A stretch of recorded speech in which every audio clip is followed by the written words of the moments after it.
Hi everyone, this is my follow-up to the bacterial transformation lab that you worked on yesterday. It's important that we kind of come back together and talk about what happened in this lab, some aspects of the procedure, and then the results and what they mean. So you started on Monday by watching this Mr. Anderson, and the first half of the video he talked about the bacterial transformation lab. And in his procedure, he mentioned bacteria that were glowing. In your procedure that you did yesterday, there were no glowing bacteria. And had we been in school, we also would not have had glowing bacteria. We would have been working with bacteria that would have acquired resistance to ampicillin. Ampicillin is an antibiotic. So your results looked a little bit different than his results, but we're going to go through and talk about what happened, how it happened, and why it's important. So we'll start with an animation. This is our E. coli bacterial cell. You added some cold calcium chloride to your bacteria, or you added the bacteria to the cold calcium chloride. A plasmid was inserted into the E. coli, and if they successfully took it in, they acquired the resistance to the antibiotic ampicillin, and they would be considered transformed if they successfully took it in. Mr. Anderson mentioned in his video that often not all of his students get successful transformation. I've experienced that too. Usually 1 or 2 lab groups get successful transformation and the rest don't. But if it were to happen, we're going to go through and talk about how it happens. So imagine that this is the cell membrane of your bacterial cell. It's a phospholipid bilayer, just like all cells. And in our phospholipid bilayer, we know that our phosphate heads have a negatively charged phosphate group. So here's our negative charges on our cell membrane. And here is our plasmid. Remember, a plasmid is a foreign piece of DNA. In this case, we would be giving the bacteria the plasmid. The plasmid comes with the bacterial transformation kit that I order. It's actually a little vial of liquid that contains this resistance to the antibiotic ampicillin. Because it is DNA, it is also negatively charged because of the phosphate group that's in the sugar backbone of DNA. So you have 2 negatively charged molecules here. You have your phospholipid bilayer and you have your DNA. So what's the problem? Are you picturing it, right? They're going to repel from one another. The DNA is not going to have an affinity to want to move towards this phospholipid bilayer and go inside, and that's what we need it to do. So one of the first things you did in the lab, you used a salt solution of calcium chloride. So calcium chloride helps to neutralize the cell membrane, and it does that by disassociating in the water that it's in the lab. And the calcium ions are, because they're positively charged, they're attracted to the negatively charged portions of the plasmid and the negatively charged portions of the phospholipid bilayer. So they, in essence, neutralize the DNA and neutralize the phospholipid bilayer, and now this is going to make the plasmid more likely to go through the phospholipid bilayer. So by adding the calcium chloride, one of the first steps you did in the lab, you were neutralizing both molecules involved here. And then the second part is the heat shock. So heat shocking, we know from way back in the beginning of the school year that the cell membrane is reactive to different temperatures. When you have very cold temperatures, the phospholipids are very compact, very rigid. And when you have higher temperatures, the phospholipids become more fluid and it creates gaps between those phospholipids. So by heat shocking the bacteria, you're making them very cold first, and then you're suddenly exposing them to a very high temperature, and that's going to disrupt these phospholipids and help get that plasmid into the bacterial cell. So if we really were doing the lab and then the virtual lab, first you put the bacteria on ice without the plasmid, so they got really cold. This lasts for a bit of time, and then you would have walked up to the demo desk and heat shocked kind of extreme, heat shocked the bacteria by putting them into the warm water bath. And by doing that, you're creating a pore or a gap in the phospholipid bilayer, which allows that plasmid to come inside and stay inside of the bacterial cell. Now, not all cells will take in the plasmid. Like Mr. Anderson said, it kind of involves a little bit of luck, but only the cells that actually take in that plasmid are the ones that will be considered transformed.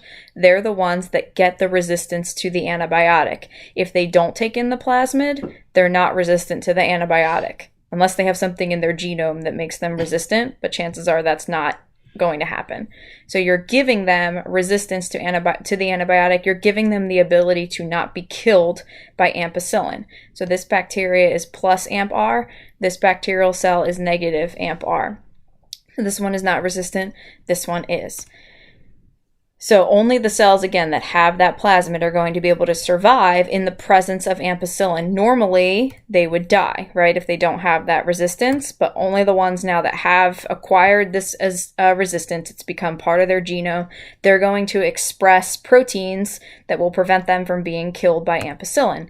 So how does that actually work? This is a little bit deeper than the scope of what we need to understand, but in case you were curious, there's several different ways that bacterial cells can be resistant to antibiotics. Some bacterial cells have these pumps that pump the antibiotic out as soon as it comes in so that it can't do any damage. Some bacterial cells have more of these pumps than others. Some will destroy the antibiotic or inactivate it with enzymes that are inside of it. Some bacterial cells have those enzymes, some don't. Some of the bacterial cells have changes in their membrane that make it more difficult for the antibiotic to pass through. So it's not as easy for it to get in and do any of the damage. Antibiotics attack the cell wall of bacterial cells because it's a prokaryotic cell. It has a cell wall, so preventing it from ever getting in the first place. And then some bacteria can sometimes produce enzymes that are capable of adding different chemical groups to antibiotics, and this in turn prohibits the binding between the antibiotic and its target in the bacterial cell. So this is just some of the different resistance mechanisms that bacteria can use, but again, that's kind of beyond the scope of what we need to understand. So after you were all done the lab, you got results that looked like this. So you had 4 different petri dishes, and you had 4 different kind of looking results. So let's talk about what they all mean. So I'm going to start by labeling my 4 dishes here. Just like you did in the lab, you had a control dish with E. coli and the plasmid of just plain old agar bacteria food. So this is like a bacteria buffet. When you put bacteria on top of this substance and put it into the incubator overnight, 24 hours, get them nice and toasty, they just have a feeding frenzy, and they should grow in these circumstances.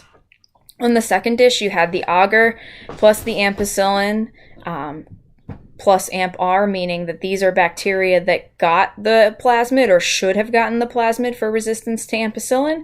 The control agar with no plasmid, and then the agar plus E. coli that did not receive the plasmid. And then these were your results. So on the control dish, you got what they call you should have gotten what they call a bacterial lawn.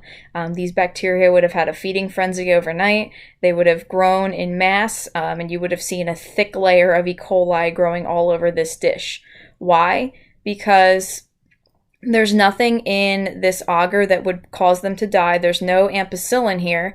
Although the bacteria received the ampicillin resistance plasmid, it doesn't impact them in this case. They don't need it. They're just able to grow as normal. So this is just like a normal circumstance. That's why we call it a control. On the second dish, you had the agar that had ampicillin mixed in it. So what would have happened prior to doing this lab, I would have given you 2 types of agar dishes.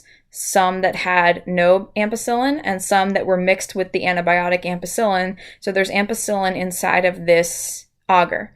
When you grew the bacteria, when you spread the bacteria onto this petri dish, those bacteria had the resistance to the ampicillin, or they should have taken up the ampicillin-resistant plasmid. If they did that successfully, what you would see are these little, what they call colonies, little dots, all over the plate, if you had successful transformation. So this plate really tells you whether or not you were able to successfully transform the bacteria. Often this is the plate that I'll look at when I walk around the room and ask students to show me their results. If they have bacteria growing here, that means that their E. coli successfully took in that plasmid because these bacteria are able to grow in the presence of an antibiotic that would normally kill them. So this, if there's growth here, check mark, you've got successful bacterial transformation. This is the control with no resistance to the antibiotic. Doesn't matter at this point because there's no antibiotic in the agar, so they should be able to grow in a bacterial lawn, just like they did in the first control dish. And then this last dish is the agar plus the ampicillin, so that means there's antibiotic inside of the agar, plus the E. coli that did not receive the plasmid. So you would have done two groups of bacteria, some that received the plasmid and then others that you would have not given the plasmid to. So what do you expect to happen there? Nothing, right? If the antibiotic is working the way it should kill any bacteria that hit the surface of this agar, and they should not be able to grow in the presence of that antibiotic. So you would expect no growth on this last plate. If you got growth on this last plate, that could mean a couple things. Usually it's that the plate is old and the antibiotic is not working the way it should. That's usually the case here. Or somehow the E. coli had the resistance to the antibiotic already on their own without you giving them the plasmid, but usually this plate is blank because nothing's able to grow in the presence of that ampicillin. So, all right, so it's important that you kind of understand the procedure here, how it works. We go back to our chemistry and the makeup of the cell membrane. That stuff's all important. And then the results are important too. Usually I have everybody write a lab report on this lab, but you lucked out because of the pandemic. You don't have to do that. But let me know if you're having difficulty understanding these results. Let me know if it's anything is confusing. I'd be happy to help you. Thank you.